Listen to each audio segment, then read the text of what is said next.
What is it that you love about sport? I love the socializing bit of the sports. You just go out, you go with friends, so you make friends, you are with more people, and you just can have fun and play. But also to be active. To be active, it's fun. It's something that we need to do. What's the point to go like 1 hour to the gym and just take something and just you can have fun with someone and play something. I'm very competitive, so I like to play the things I like.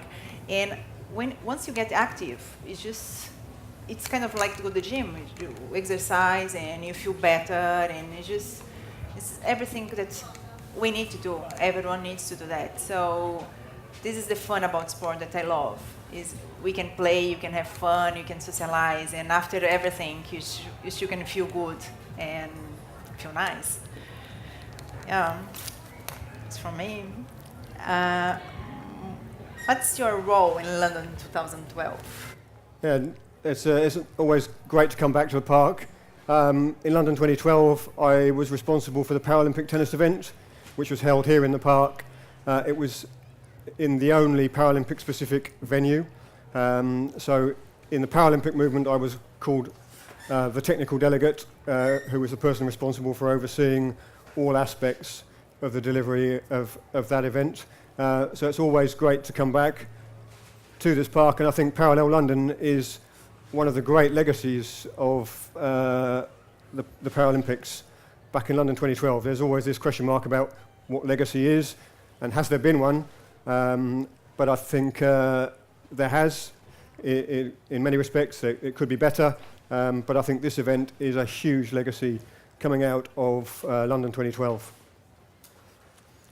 So, again, another question to Sam. As she said earlier, she was #1 wheelchair tennis player in Brazil. So, Sam, what was the highlight of your career in wheelchair tennis? Was Rio 2007. I never played the Paralympic, but there we had the Parapanam, that is North America, Central America, South America. And I got a silver medal in the doubles with my partner, Rejane Candida. I love so much. She was great, and we did this. So this was just it's just you can describe. It was just a very, very nice moment of my career, but also of my life. Mark, what has been the highlight of your career in inclusive sport? I think for me there's been many highlights of my involvement in disability and inclusive sport. One of them was clearly being involved in London 2012, but also to see the growth of wheelchair tennis overall. Many of you may well know now that wheelchair tennis at Wimbledon is covered on the BBC. Court 3 for the men's doubles final this year was full. So it's been really exciting to be involved in the journey of wheelchair tennis at the elite level.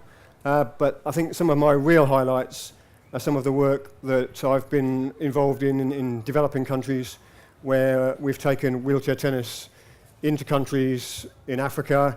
Sam and I went to Haiti together a few years ago to initiate a project there. And there are many, many stories that will never make the headlines of delivering disability sport and inclusive sport to people in those countries, where if we think we haven't got inclusivity here, there's a long, long way to go in many, many parts of the world, where disabled people are often the poorest and the most marginalised people in society. So I could tell you many stories, but I won't today, of delivering tennis to people with disability in developing countries, and they're the memories that I will cherish the most. We've talked about London 2012 before. Sam was the performer in the opening ceremony of the London 2012 Paralympic Games. So what was it like to be back in the Olympic Park almost exactly 5 years on? Yeah, almost 5 years, yeah. It's so exciting to know that we did work so hard to put the show together, and it was just an amazing show. It was the first show that was inclusive, that we had disabled people and able-bodied, everyone together to do a show like that size, it just like was so nice. And I was in a sway pole 4 meters high, and 6 months before, it was just like I wasn't expecting it. Like you need to learn how to climb 4 meters high, and in my case, I was only using my hands because I can't use my legs, of course. And so we see like I was so high because doing everything, and there you think that you are in the top of the world because you were there, and you so at the same time you're so scared that the things can go wrong, but when you are actually there and all the world is just looking at the show and doing just like I'm in the top of the world, it just was a emotion so big, it was so nice. And so I think the Olympic Park is a kind of dear to my heart. Every single time that I need to come here, or even to go to the shopping or to do any event here, it's just like it's so nice to be back and see everything that has been built in here and to be around. This, you can describe. It's just so nice to be here. It feels like homey. Everything that went through, But yeah, we went there. What made you accept to the role of an ambassador for Parallel London? Well, when I ran the event last year, just as a regular runner, I was blown away by the concept.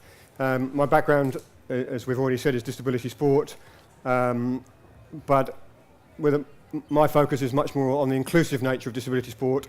I think the Paralympic movement has been hugely successful in promoting what I call disability sport, but the research suggests that 60% of disabled people want to take part in activity with non-disabled family and friends, and Parallel hits that right on the button. It's an amazing event, great to see all of humanity coming together and being involved as one. There's not a separate wheelchair race, it's everybody together. And when I was asked to be an ambassador, it was a very short thought process before I agreed to take it on.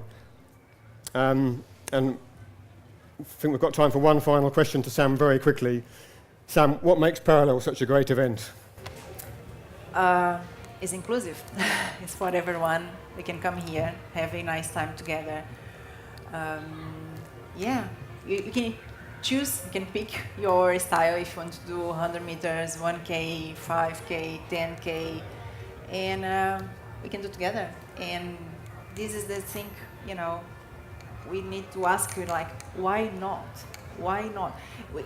We shouldn't ask, like, why Parallel is inclusive. We should ask another thing, why the other things, they are not inclusive, What makes me different of everybody else? What makes me different of my husband? Why can't you do things together? So the fact that they had this vision, and I just say, like, I love Parallel. It's just so nice. That's it. Yeah, here's that. First question to you, Samantha. In terms of Brazil and England, what's the difference in terms of ability as a disabled person to get around or generally to enjoy life? It's tough one, yeah, because it's just like Brazil is so far behind. So the public transport, even that you see that the people complain here, and the tube is not 100% accessible, But when you compare to Brazil, just like even there, the buses are not 100% accessible. So it's hard to push in the roads.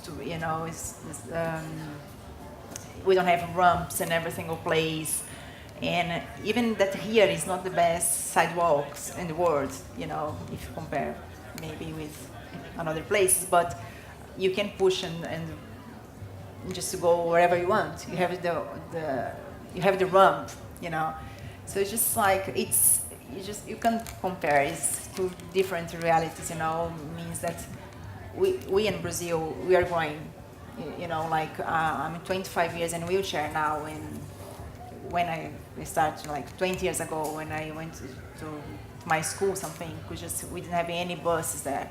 So nowadays you can find the things.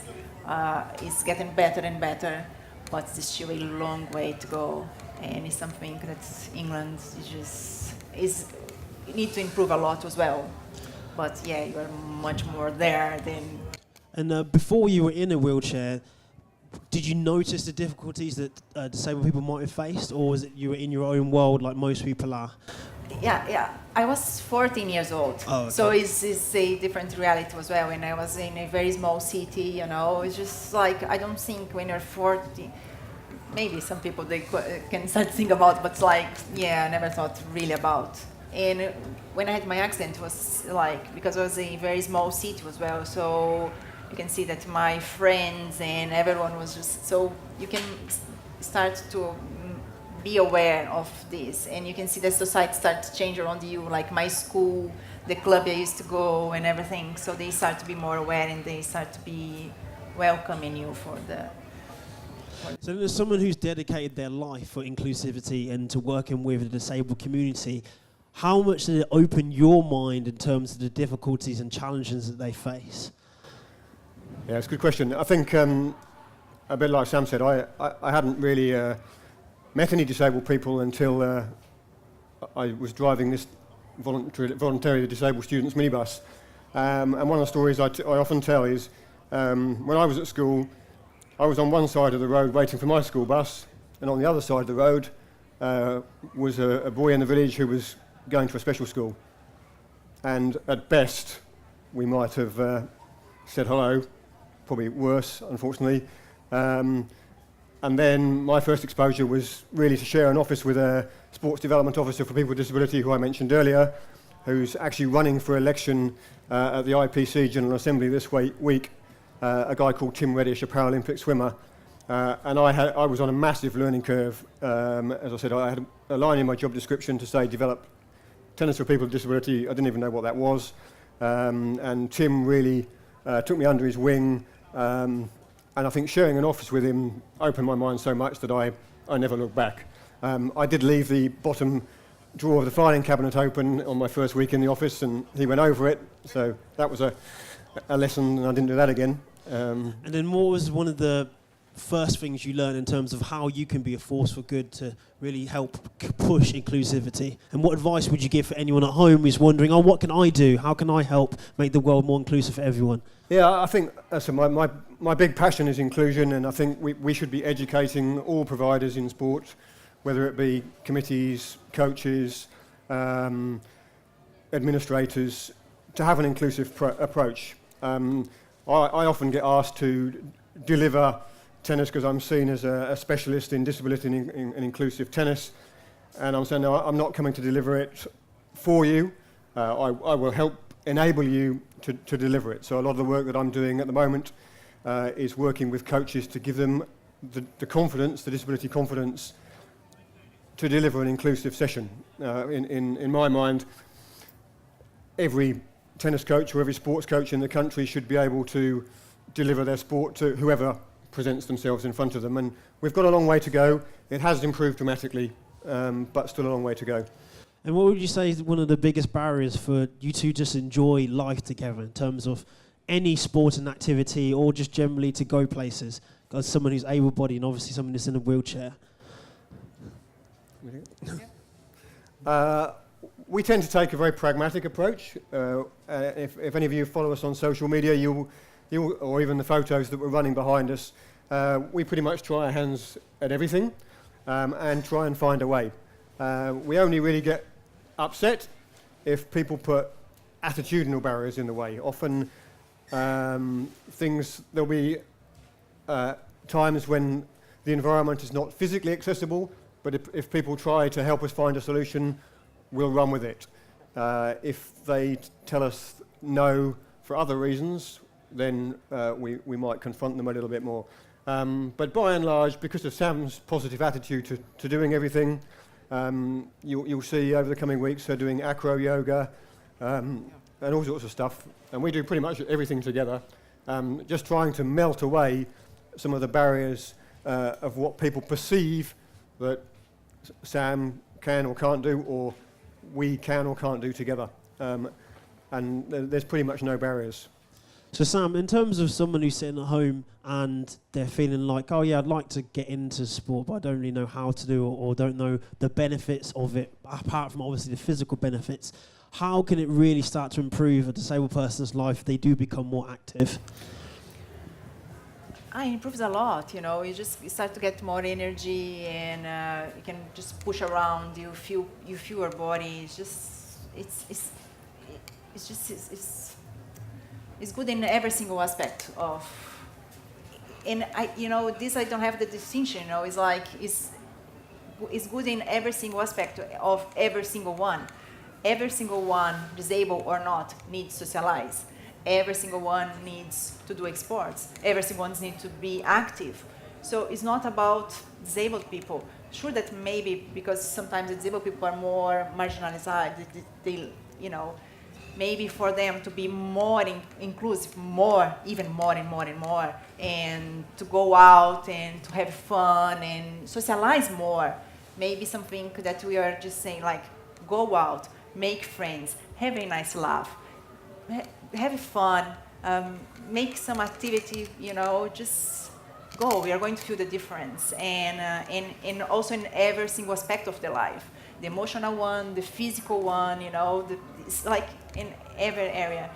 And I couldn't say more, just like be active, go there and just enjoy life. Why not? And on that note, we'd like to thank you for giving such an important talk and interview today. And we'd like to give them a big round of applause, ladies and gentlemen.